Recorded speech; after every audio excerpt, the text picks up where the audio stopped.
So do you feel it's necessary to bed a Grayboe stock? Necessary? No.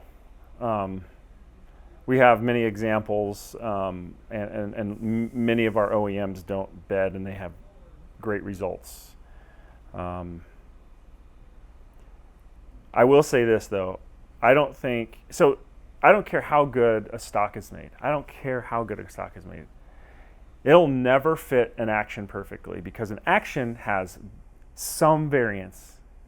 Stock has some variance, and they're always going to be off slightly to a degree, right?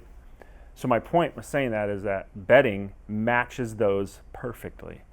So bedding is always the best solution no matter what. Like if you want the most out of your rifle, bedding to me will always move you up the scale. It'll never move you down. It may not move you up enough for you to notice it, but it won't move you down. It shouldn't if you have someone doing the bed job who knows what they're doing. So the act of bedding really is just matching that action perfectly to the stock. So there's no stresses at all when you mate the action and the stock together. Even the smallest bit of stress in a highly machined stock or in a highly machined action, highly accurately machined stock and action, still has some play. I mean, you're talking about the action being, I don't know how long it is exactly, 1.3-ish inches. So that's a long 1.3 inches. What am I talking about here? How long is it at? What is 1.3? That's the, anyway, the distance of the action is, I don't know, I think it's about 7 inches. And so over that distance, and those guard screws are going to pull that action down. And if it has any play, if it's not seated absolutely perfectly to that stock, it's going to cause stress. That bedding compound takes up those little inconsistencies. And so as you tighten the action to the stock, there is no stress because that bedding actually eliminates all the voids in between, and the action therefore is now stress-free and can fire as good as it's made. And there's a lot of other things that depend on whether that shot's going to fire accurately or not. But bedding, if you took out the mating surface between the action and the stock, that's at least eliminated in that process. But again, I think you don't there's in many cases no reason to bet a stock because you're not going to get, in a Grayboe stock in particular, you're not going to get that much more accuracy. It just really all depends on how much you want to squeeze out of that gun. And for most people, it's not worth the money or the time or the effort to squeeze the extra little bit out of there that you might get. So when people ask me that, when customers ask me that, I usually ask them what's their goal. Like, what do you want to get out of your rifle? Are you going to go? Is it a hunting rifle? Or are you planning on shooting your deer, your elk at 300 or 400 yards? You know, I mean, obviously you don't know for sure, but if that's your goal, you're not going to need that extra little bit probably. Now, if you're long range hunting, maybe, but if you're a standard hunter who goes out, and probably feels comfortable shooting between 300 and 500 yards or something, you're not going to need it. So all the Grayboe stocks, they're all aluminum pillar bedded. Yeah. Where did that come from? Like, where did that start in the history of stock making? I wish I knew. I don't know. Honestly, I have no idea where it started. But I think we saw that as there's something enough there to aluminum pillar, at least in the psyche of our customers, having it aluminum pillar bedded means something. Yeah. Well, I don't know this for sure, but I know enough about him, and I've seen him around enough to where I think I have a decent understanding of why they became popular. I think this probably also has to do with why that they were actually put in the first place.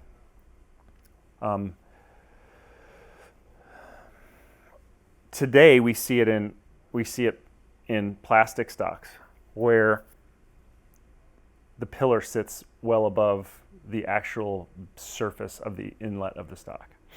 So actually what's actually touching the action itself, and what the action is sitting on is the pillars. The reason why the reason why they do that in plastic stocks is because plastic stocks move all over the place,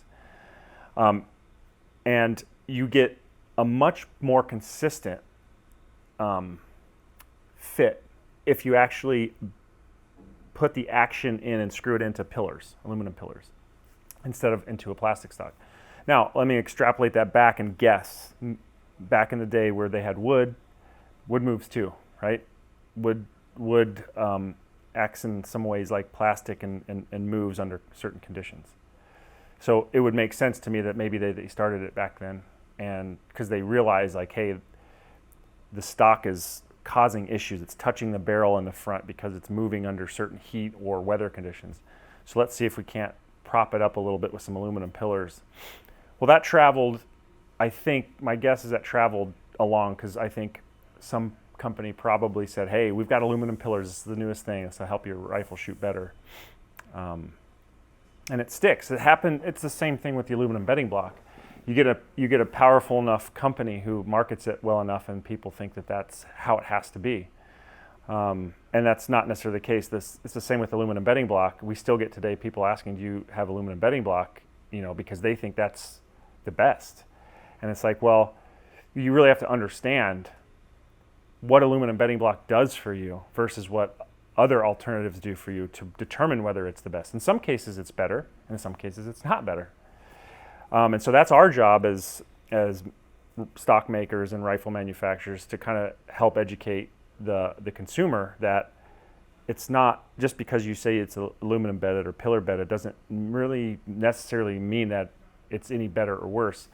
If you look at a Grayboe stock, the Grayboe pillars, the pillars don't sit up above the inlet.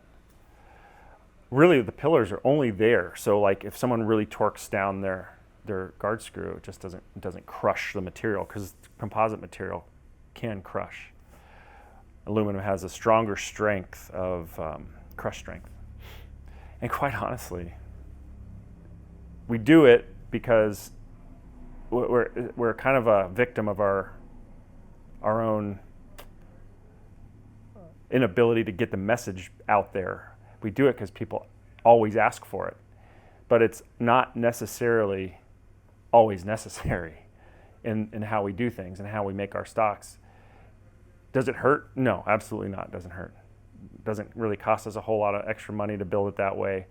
And it gives people warm and fuzzy. And in some scenarios, maybe it does help the stock from crushing if someone were to over tighten it.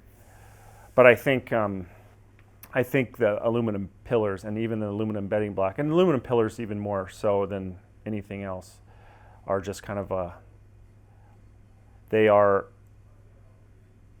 a result of old thinking and not old thinking, but old ways of doing things, and a lot of marketing through those companies that kind of gets ingrained in a customer's mind that they have to have these, otherwise they don't have the best.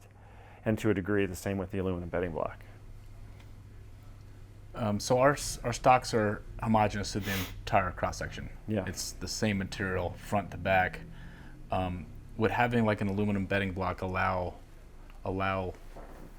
us or another company to be able to hollow out the fore end more and the back more to make a lighter product? No, actually do the opposite. If I was going to make a lightweight stock, I definitely wouldn't be putting aluminum in it. The aluminum's heavy, and the aluminum in some places can add strength. So in theory, you could say, well, if I designed it right and I had aluminum in there in this area, I could get away, and there's some truth to that, but ultimately, composites are, ultimately, if you design it right and you have the right composites, you don't need aluminum. And you could accomplish the whole thing of a lightweight stock without aluminum at all. And so that's my thought about it. And as a matter of fact, we're doing that. And I would say that if you told me I had to put an aluminum in there somewhere, I'd say, well, there's really no need, and it would probably just actually hinder our ability to make that stock as valuable as possible.